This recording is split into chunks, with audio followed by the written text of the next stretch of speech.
Welcome to another episode of Chicas and Chai. We're so happy you're here. Make sure to follow us on all our platforms.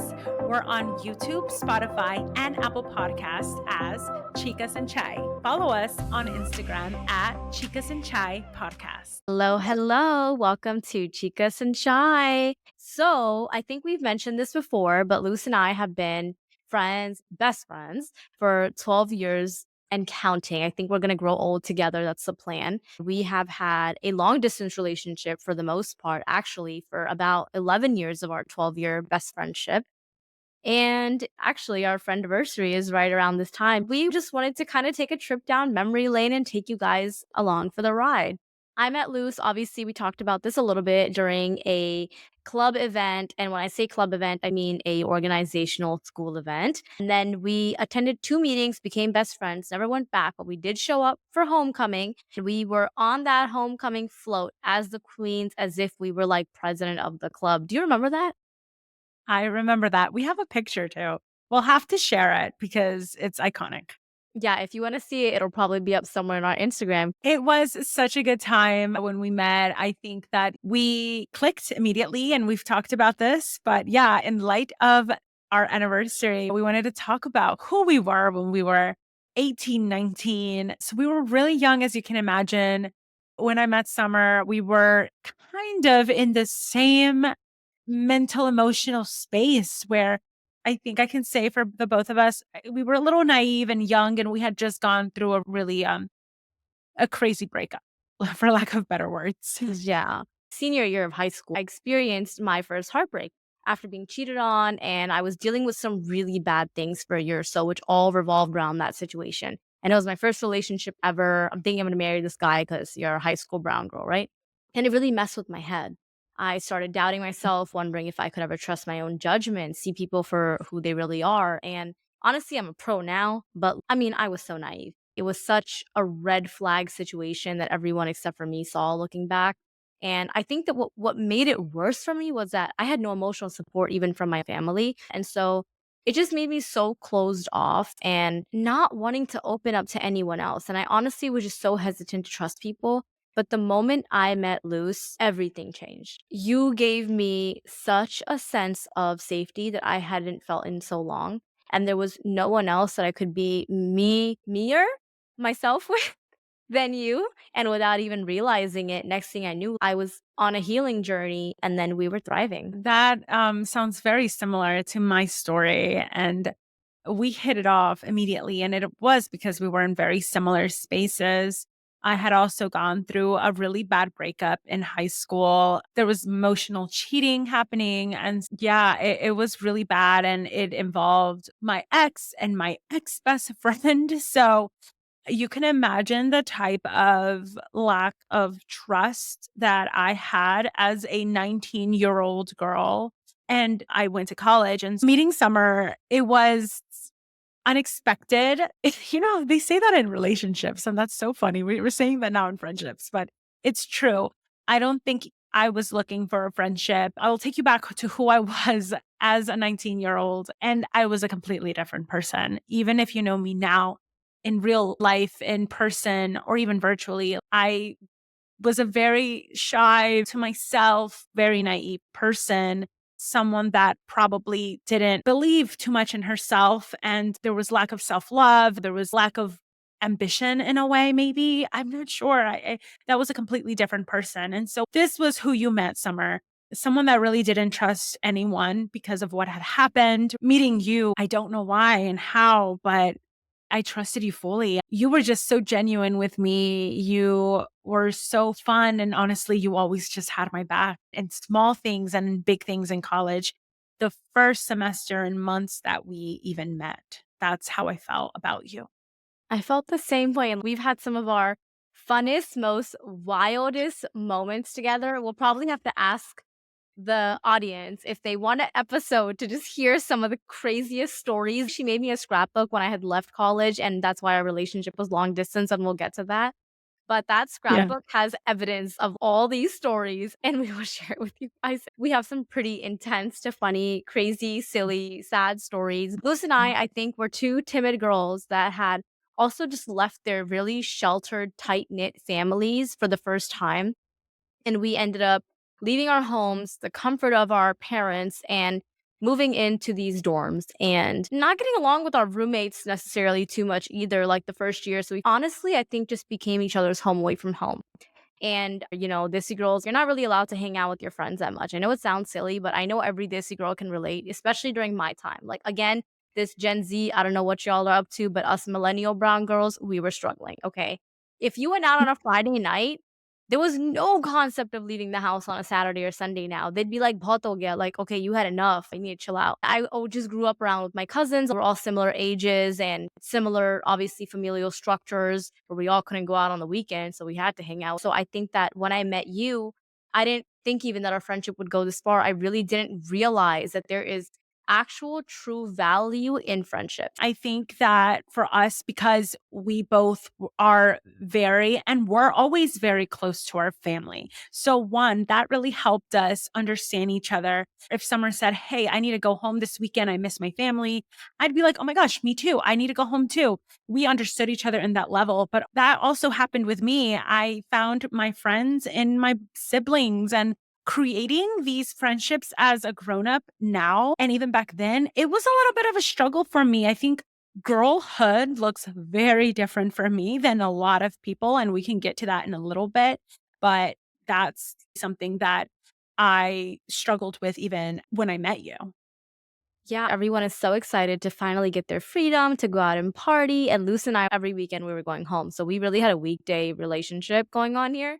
We'd walk each other to classes. We literally were like in a whole relationship. It was so funny. It was different until I think we got to the point where then you started going home with me and visiting my family. I started going home with you and visiting your family. That's how we really built a bond and a strength in our relationship that I think has lasted over these years and is the essence of our long distance relationship. It's been weathering the storm, overcoming the challenges, and always understanding one another. And we've always been really real, raw, and honest with one another. There wasn't anything that we can't talk about, and nothing was off limits. And we'd push each other in school and out of school. Exactly. Because we've been in this long distance relationship, there are so many things that we've had to figure out. We have this level of communication that we've built over the years.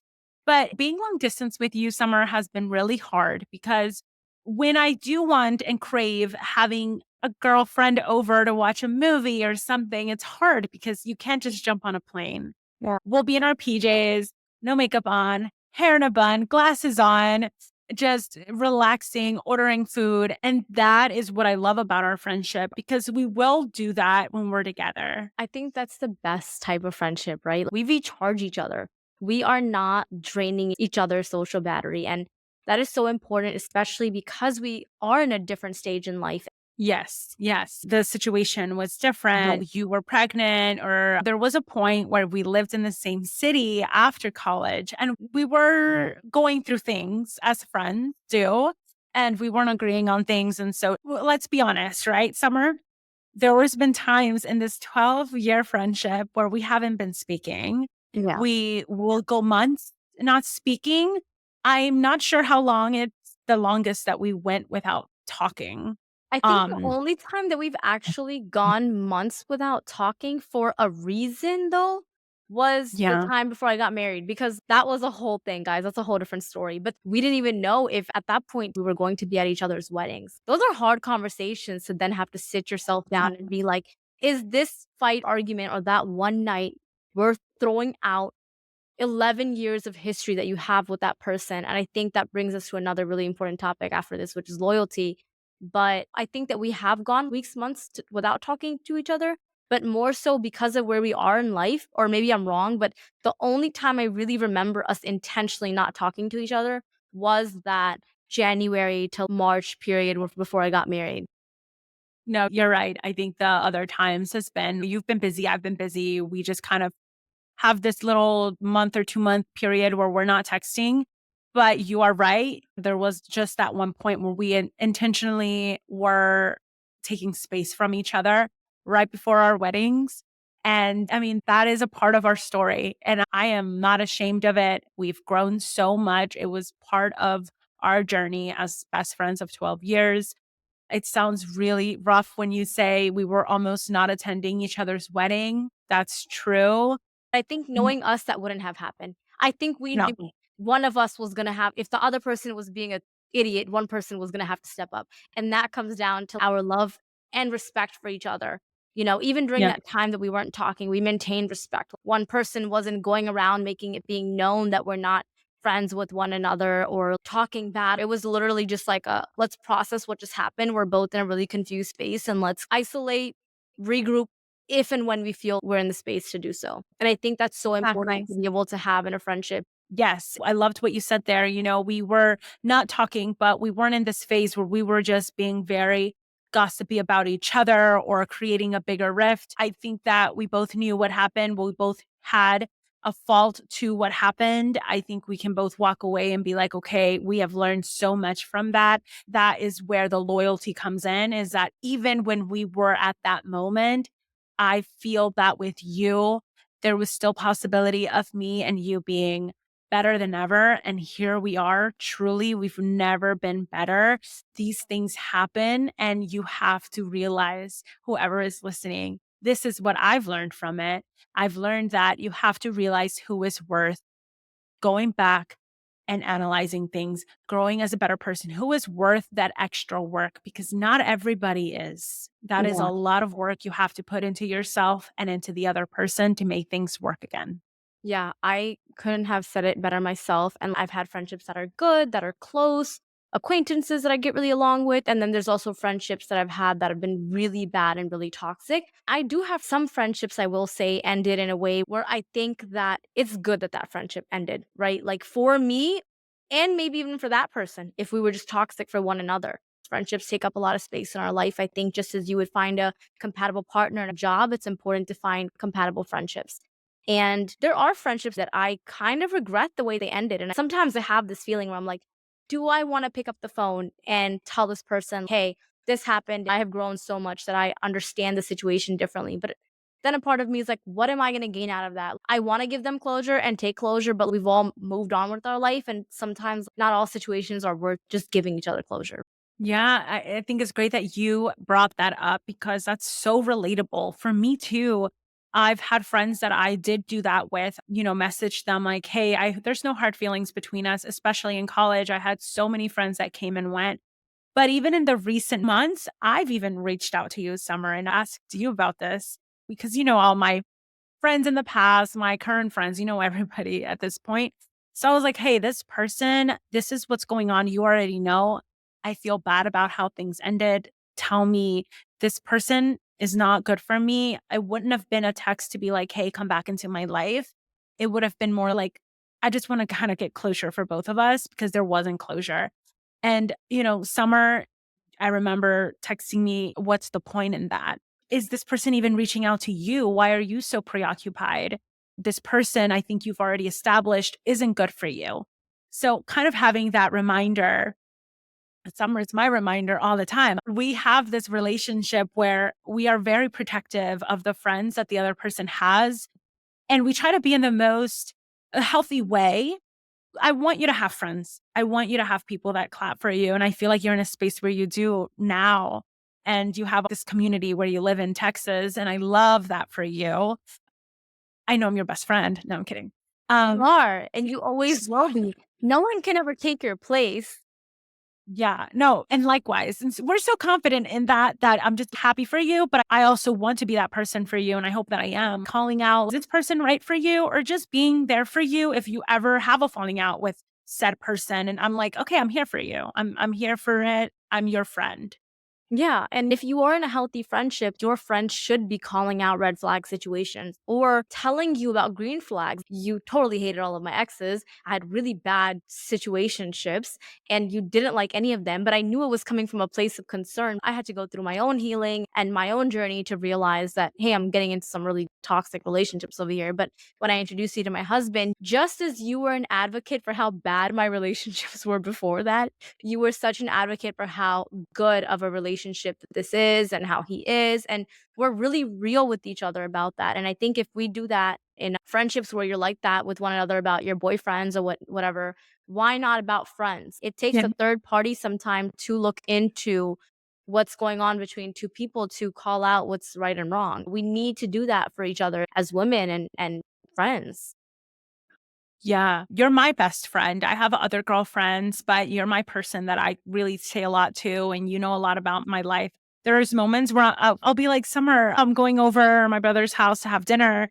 And then she'll be like, but it's Tuesday. You go Thursdays. And I'm like, how do you know this about my life? How do you know things have changed in the recent week? We just confide in each other. And I'm not the type of person that has this big girl group. Like, I love that for people. I see it all the time. But one, it's hard to make friends as an adult. And two, I don't know. And I think it comes down to how we grew up, Summer, being like, our friends are our family, Yeah. cousins, sisters, brothers. Those are our friends. I want to have quality over quantity.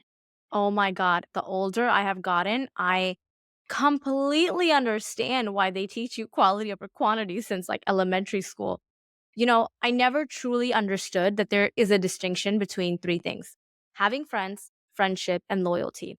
And when I got older, I learned to categorize these into three concepts, right? Bear with me. So, growing up in my 20s, there's friends. You go to dinners, bars, parties, you play a sport with, but there wasn't much depth to that relationship. But now that I'm a mature adult, I really understand the value of quality over quantity, like I said. And I'm so selective about who enters my life and my world.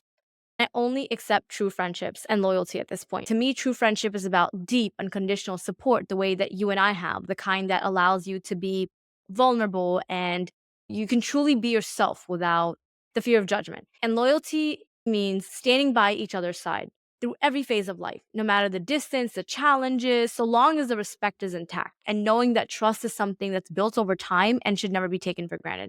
And that's what you and I have built. And I think that's so important. We talked about how there was a season where you and I didn't even know if we were going to be at each other's wedding. You saw me in my girls group, you were there, and the one person that almost we thought wouldn't get an invite was the only person that has made it over this hump. Since I got married, I haven't talked to a single one of them. I was in such a toxic relationship with them. And I'm sure that they feel the same way because the way our friendship ended, but I don't even know what to say to them anymore at this point. It's like whatever, everyone's moved on in their life. And that's how it is sometimes. And if it's not working, there's no need to force it. And I think that's exactly the path you took. You were like, okay, I invited them to my wedding. Great. And I think you might have outgrown them, and that's okay. And maybe they felt that way themselves. Who knows? But I think that you did outgrow them. Things change once you get married. Life, your friendships, and that's okay. Your friendships should change. At the beginning of my marriage, I felt like I was friends with my husband's friends a lot and their wives and girlfriends. And I felt like that was fun and good, but it didn't allow me to be selective about my friends. And so that's what I've started doing now is being more selective. My husband can hang out with his friends when he wants to. It doesn't mean that his friends need to become my best friends. It can mean that we all like hanging out, but that's it. You don't have to force friendships, like you said. You need to just be selective of the people that you have around you. Yeah, I think it's really important, especially because as you get older, you're building this home, a life with your husband and children. You have to be so careful of who you're inviting into that space. You said, I have good friends now, and that is so true. And I feel so lucky to have that. And I'm blessed that I found that here in my neighborhood and in my community with my mom friends. I also realized that you and I have seen each other from the get go. Your husband's friends and their wives, they know Luce, the wife version of you. My friends that I have met here know Summer, the wife, the mom. No one knows my true core. No one has seen the whole evolution the way you and I have. And once you have a friend like that, friendships sometimes just don't hit the same. You really pick and choose which friendship you're going to pour the energy into. Where is this going? How much time do I want to put into this? How much are they giving back to me? I think you and I got really close with our girl gang that we had at our weddings around the time that you and I stopped talking. Yeah, I agree with that because I mean, even recently, and you know the story, but I had a really good friend and we just had a really bad falling out. And it got to the point where it just, for me, it felt really unhealthy. Even though this person seemed like such a good friend and we were friends for a while and we became close super quick, there was a moment where it felt like I couldn't put boundaries. And the moment that I did, it became a problem. But this entire time, there hadn't been a problem, but now there's a problem. And so for me, I've been to therapy. I've been in therapy in and out for about 3 years now, and so that's one thing I've learned is that it's okay to put boundaries. And so when I felt immediately like, "Oh, this person isn't able to take in my boundaries," I felt like maybe this isn't a good relationship, and we both agreed, and we actually had that closure, "Hey, this isn't a good friendship for us. Let's just stop being friends." And I don't think I've ever had that. Have you? Like, someone that's just like, you just mutually agree, like, "Actually, we're never gonna talk again. Good luck." That's it. I had something similar, but you touched on therapy and boundaries, and I've been in therapy too. Therapy is such a helpful tool to unpack a lot of trauma. And guys, boundaries, therapy, mental health, all this is coming. We have so many episodes and things to share with you, but just kind of bringing that full circle with friendships, I think boundaries and friendships are so important. It shows you that this might be a really difficult friendship in the long run. If someone is not adhering to your boundaries, how much of that person is really an understanding friend when you're at a point in life where you can't be the same version of you that you are right now. Like for you and I, you knew Summer, single, in a relationship, then married, then I had a baby. We had to change a lot of how our friendship works because we adhere to the boundaries that we have going on. But it's difficult. If someone does not have a concept of recognizing boundaries, if we wouldn't allow that in a relationship, or with family members, why is it different for friendships? You said it perfectly. Boundaries are so important. And once you learn everything that you're saying right now, you will be able to pick out and be selective about your friends. One more thing that I want to add is that in order to find friends, I think for myself, and me and you have talked about this Summer, is that it helps to have someone that's kind of in the same life stage as you are, whether that's someone that can understand the life that you have in some degree. I don't have a human baby, but I get you because I have so many siblings that have babies. So I'm able to get you in that way. We're both married. And so I think that really helps is meeting someone that's where you are. And I'm sure you can talk a lot about meeting people, meeting girls and friends that are moms, because those are the ones that understand you. I've had something similar. Back to your question about if I've had a mutual breakup, I guess, with a friend. I have. I did have one with a girl that I was really close with. We got really close over the year that I've been here. And I think it ended just as quick as we had become friends. A lot of times I felt like I was walking on eggshells or having to change my personality to fit her space. And so that friendship ended. We both just agreed that, hey, I don't think this is going to work. I kind of had this tiff over text about a few things. She was going through a lot of things. I was dealing with my own stuff. And I think it comes down to honestly, a lot of friends that are not in the same place as you, they just don't understand everything that comes with being a mom. I think there was also a lot of other things going on there. And so that happened. And I think things happen for a reason. I'm sure she's doing great and we have mutual friends or honestly, they're not my friends. I guess they were mostly her friends. So, people that I see on my Instagram and they all seem to be doing just fine. And so I had to kind of be the same person that I give you advice for, right? Like, don't sweat it while you're thinking about it. You're not thinking about you. Everyone moves on. We're all mature adults. But it's hard sometimes because I feel like there's something that we don't talk about. Friendships, breakups sometimes can hurt just as much as a breakup because that person is so involved in your life at some point. They're your go to, your hangout, your safe space, your let's go grab a mojito, let's go for a walk, buddy. And then you don't have that anymore. Yeah. Friendship breakups, I feel like I hadn't had one in a while. And then when I did, it definitely was different. But I immediately kept you up to speed. And then we had this idea of making a podcast. And here we are now. It came from a place of wanting to express these things that we go through and for other people to relate and to understand and to know that they're not alone. We are two best friends for over 12 years almost now, always been long distance, married, and now I have a kid. You may be future planning eventually, then that's going to change our dynamic too.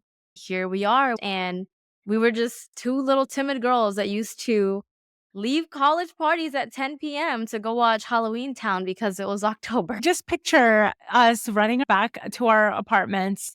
And we were like, oh my gosh, that was so fun. And we thought we were badass for going out until 10 o'clock at night to a party. Oh, People would be leaving. We'd be like, dang, where are all these people going? The party ended? No, they were pre-gaming and starting to go out when we would leave. Oh, 10 p.m. That's late. That's scary. Nothing good happens like yeah. after midnight. That was us. And Yeah. now we're watching Netflix at 9 p.m. So really nothing has changed. Last night, I fell asleep at like 10 o'clock at night. I was in bed. So yeah, our That's lives, why you had it's a headache because you slept a little bit later than you should have. that's true. Oh my God, this has been Um, so much fun. We hope you really enjoyed this episode. There is so much to think about. Like I said, friends versus friendships and loyalty, it gives you a lot of perspective as to who you have in your life and how much autonomy you are giving people in your life and in your space. Womanhood looks different for everyone. Some people have girly girls and girl gangs. Sometimes it's just two best friends on a ride with the podcast. Make sure quality over quantity always. Thanks for tuning in. Don't forget to like, subscribe, and share our channel on YouTube, Spotify, Apple Podcasts, and any other platform you listen to podcasts on. As Chicas and Chai, follow us for more content on Instagram at Chicas and Chai Podcasts.